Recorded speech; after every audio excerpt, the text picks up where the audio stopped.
जहां मऊ कलेक्ट्रेट में कर्मचारियों ने अंबेडकर जयंती धूमधाम से मनाया। जी हां, खबर है यूपी के मऊ जिले से, जहां बाबा साहब डॉक्टर भीमराव अंबेडकर जी की जयंती विकास भवन में मुख्य विकास अधिकारी राम सिंह वर्मा एवं कलेक्टर सभा कक्ष में अपर जिलाधिकारी भानु प्रताप सिंह की अध्यक्षता में संपन्न हुई। अपर जिलाधिकारी ने अपने संबोधन में बताया कि 14 अप्रैल को बाबा साहब डॉक्टर भीमराव अंबेडकर की जयंती मनाई जाती है। इस दिन साल 1991 को मध्य प्रदेश के महू के एक गांव में भीमराव अंबेडकर जी का जन्म हुआ था। बचपन से ही उन्हें आर्थिक और सामाजिक भेदभाव का सामना करना पड़ा। स्कूल में छुआछूत और जातिपात का भेदभाव झेलना पड़ा। विषम परिस्थितियों के बाद भी अंबेडकर ने अपनी पढ़ाई पूरी की। ये उनकी काबिलियत और मेहनत का ही परिणाम है कि अंबेडकर ने 32 डिग्री हासिल की। देखें मऊ से दीवानचंद गौतम की एक खास रिपोर्ट। और ये तय है जब तक हम एक रहेंगे कोई कुछ नहीं कर पाएगा। आप देख रहे हैं कि रूस और यूक्रेन का युद्ध थोड़ा थोड़ा ईगो से कहां तक बात बन गया नहीं, कितनी बिगड़ रहा है कि एटॉमिक वॉर की स्थिति पैदा होती जाती है। लाखों लोग बेघर हैं और कितनी दुश्वारी झेल रहे हैं, इसमें कुछ भी नहीं है, सबका ईगो है। चाहे धर्म के आधार पर या कास्ट के आधार पर एक ईगो है, इसमें आपको बुरी तरह झेलने का सारे संसाधनों पर सभी हमारे भाई ऊंचे हो, चाहे छोटी जात का हो, लेकिन सबका समान अधिकार है। इसी भावना के साथ हम लोग प्रतिवर्ष इसी को मनाते हैं जयंती को, और मेरी बहुत बहुत शुभकामनाएं। मैं बाड़ी को विराम देता हूँ। बहुत बहुत धन्यवाद। हमारे यहाँ छुआछूत, समाज में ऊंच नीच, तमाम कुरीतियां, और इसको इन्होंने ग्रामीण परिवेश में बहुत गंभीरता से झेला, देखा, अनुभव किया। और सब सही चीज तो सही चीज होता है, क्योंकि हमारे यहाँ हिंदू धर्म बहुत पुराना धर्म है। जैसे कोई पानी हरिद्वार ऋषिकेश चलता है, वो आते आते बनारस कानपुर कितना दूषित हो जाता है। तो कई हजारों साल में हिंदू धर्म के अंदर भी बहुत सी कमियां और कुप्रथाएं तमाम प्रकार के जन्म ली। अंग्रेजों ने जैसे सती प्रथा की, बहुत सी अनटचेबल की, बहुत से कानून बना अंग्रेजों ने भी इसको सुधारा।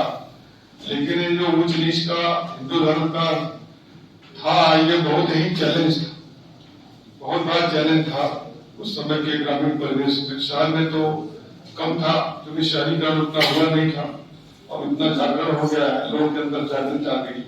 गांधी जी ने भी लड़ाई लड़ा, अम्बेडकर साहब तो काफी काम किए ही। गांधी जी भी एक पत्रिका निकाली, तो गांधी से पूछा गया अपनी पत्रिका का नाम हरिजन क्यों रखे, तो उन्होंने बताया कि समाज का हमारा तबका इतना बहादुर तबका है, इतना जुर्म सहते हुए भी अपने आप को जहां था वहीं बनाए रखा। असली हिंदू तो हरिजन ही है। इसे परिवर्तन किया रहा है, और क्योंकि हिंदू संस्कृति थी, इसमें सुधार हमेशा चलता है और चलता रहेगा। और शायद हमारे हिंदू संस्कृति का यही जान भी है। और किसी धर्म की तरफ ताक के देखें, शायद एक सब इधर का उधर हो जाए तो रात भर के साथ लाशें मिल जाती है, लेकिन आप यहाँ अपने भगवान ईश्वर को भी 10 गाली देकर आराम से निकल जाते हैं। क्योंकि हमारे यहाँ नास्तिक आस्तिक सबको हम एक इंसान के रूप में मानते हैं। इसका दर्शन बहुत महान है। रही बात कुरीतियों की, गंदगियों की, तो समाज में समय के साथ आता रहता है, इसकी सफाई होती रहती है। जैसे गंगा का सफाई हो रहा है, पहले गंगा हाथ धोने लायक ही नहीं थी, अब धीरे धीरे आसमान और शुद्धिकरण हो रहा है। तो हमारे समाज में भी वही दशा, धीरे धीरे हम इस सही चीज समझ रहे हैं। और इसमें प्रमुख चर्चा ये की गई कि वास्तविक सही माने में अगर हम डॉक्टर भीमराव अम्बेडकर को याद करते हैं, तो जिस प्रकार हम लोगों ने छुआछूत को समाप्त किया है, उसी प्रकार हम जात व्यवस्था को भी समाप्त करने में अपना योगदान दें।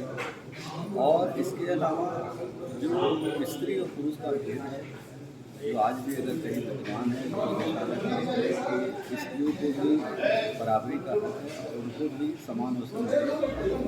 और गरीबी अमीरी का जो भेदभाव है, उसमें गरीबों के लिए, बचतों के लिए क्या उस दिशा में प्रशासन क्या कर सकता है, विकास होगा, इस दिशा में उनको काम करना, इस दिशा में उन्होंने अपने आप को तैयार किया है और इस दिशा में काम करेंगे। सर देशवासियों को क्या संदेश है, क्या आपको कहना चाहिए? मुझे लगता है कि डॉक्टर भीमराव अम्बेडकर का सही मायने में जयंती मनाते हैं। पहली बात तो ये जो गैर बराबरी उसे समाप्त करना होगा, जात-पात गरीब उस दिशा में सभी को अपना योगदान है। इसीलिए डॉक्टर भीमराव अम्बेडकर कहते थे कि इतिहास गवाह है कि गुलामों की लड़ाई कभी मालिकों ने नहीं लड़ी। इसलिए मालिक कभी नहीं अपना मालिकाना छोड़ेगा, लेकिन गुलाम को अपनी गुलामी छोड़ देना चाहिए।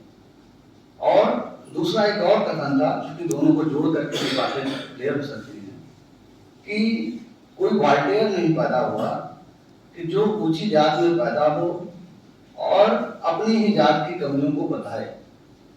ये भारत की बड़ी समस्या रही। स्वामी विवेकानंद जैसे लोग हुए भी, लेकिन वो असफल रहे अभी पूरी तरह से बताने में। तो इसलिए हमारे सामने विकल्प ये है कि अब हम क्या कर सकते हैं।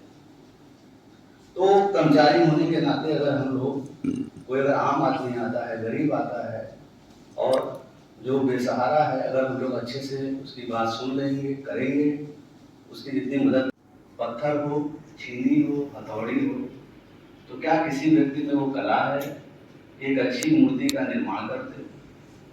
वैसे ही डॉक्टर भीमराव अम्बेडकर ने, उस वक्त ज्ञान बहुत था, 389 व्यक्ति संविधान सभा में थे, सभी के विचारों को मिला के एक ऐसी मूर्ति बनाना था जिससे संविधान बन सके। तो डॉक्टर भीमराव अम्बेडकर ने एक ऐसी मूर्ति बनाई जो संविधान था, जिसकी वजह से आज पूरा देश चल रहा है। तो बाबा साहब की बहुत बड़ी एक देन रही, लेकिन लोग खाली भी इतना ही जानते हैं। लेकिन दूसरा पहलू एक और था कि शायद लोगों को नहीं पता है कि बाबा साहब मूलतः अर्थशास्त्री थे। उन्होंने अर्थशास्त्र से पीएचडी की थी और जो आरबीआई का गठन है उन्हीं की वजह से। और समस्त उपस्थित अधिकारीगण, कर्मचारीगण, पुलिस और महिला कर्मी, चूंकि ये 131वां जन्मोत्सव है और हम लोगों को बचपन की याद आती है। जब छोटे थे तो जब डॉक्टर भीमराव अम्बेडकर का नाम आता था तो लोग अक्सर कहते थे, साहब ये तो छोटी जात के आदमी हैं, ये छोटी जात के नेता। तो बड़ी पीड़ा होती थी कि ऐसा क्यों सोचा जाता है, क्या कोई व्यक्ति छोटी जात में पैदा हो गया तो उसका अपराध हो गया। लेकिन हम शनै शनै जब समझने का अवसर मिला तो डॉक्टर भीमराव अम्बेडकर को लोगों ने अभी समझा नहीं। और पहला जो बात कही जाती है कि उन्होंने संविधान की रचना की। ये बड़ा विषय है, लोगों को शायद ये नहीं पता है कि तेरी धूल से बढ़ के, तेरी धूप से रोशनी, तेरी हवा पसंदा, तू बाग है मेरा, मैं तेरा परिंदा। कभी याद करे जो जाना, माटी पे मर मिट जाना, जिक्र में शामिल मेरा नाम हो। है अर्ज़ ये दीवाने की, जहाँ भोर सुहानी देखे, एक रोज वही मेरी शाम हो। जय जय।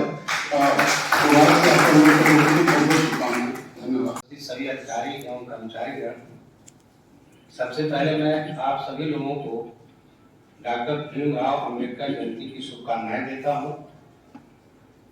और इनके बारे में आप लोग पहले से भी बहुत चीजें जानते हैं, तो वही बात है कि सूरज को दिया दिखाना।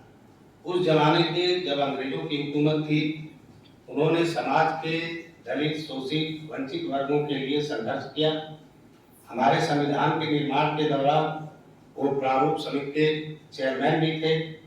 उनके विचारों का बहुत ज्यादा असर हमारे संविधान पे दिखता है और संविधान से ही शासन व्यवस्था उस देश की निर्धारित होती है। आज उनके विचारों का जो संविधान में समावेश है, उसकी वजह से ही हमारे देश में जो वंचित शोषित समाज रहा है उसको कुछ अधिकार मिले हैं, वो मुख्य धारा से जुड़ा है और अपने को हर क्षेत्र में धीरे धीरे ऊपर की ओर उठा रहा है। मैं आज इनकी जयंती पे इनको नमन करता हूँ और फिर से सभी को एक बार बधाई देता हूँ। धन्यवाद। धन्यवाद साहब। और कोई हमारे महिला कर्मी भी कुछ है? हमें उन्होंने जो ज्योतिबा फुले से जो भी मूल्यों आदर्शों को सीखा, उनका इम्प्लीमेंट अगर हमें कहीं देखने को मिलता है तो भारत के संविधान में देखने को मिलता है। उन्होंने ज्योतिबा फुले के आदर्शों का संहिताबद्ध किया भारत के संविधान में। उन्होंने जन कल्याण से ज्यादा लोक कल्याण की भावना को प्रेरित किया, जिसमें सभी वंचित तबके के लोगों, ऐसे लोगों जो समाज में पिछड़े थे, पिछड़े वर्ग से आते थे, महिलाओं, आदिवासियों, उनके उत्थान के लिए कार्यक्रम चलाए और उन्हें भारत के संविधान के द्वारा एक संहिता के द्वारा उन्हें अधिकारों के लिए सुरक्षित, उनके अधिकारों को सुरक्षित किया।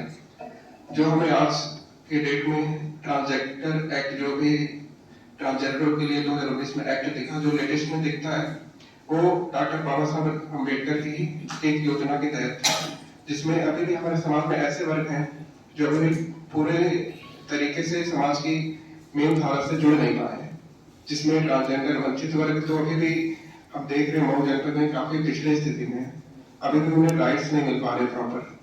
तो मेरा मानना है कि हम, लेकिन कुछ ऐसे तत्व होते हैं समाज में जो उसको फॉलो कराने में दिक्कत पैदा करते हैं, उनके खिलाफ विधिक कार्रवाई करते हुए संविधान का अनुपालन कराया। और तय है जब तक हम एक रहेंगे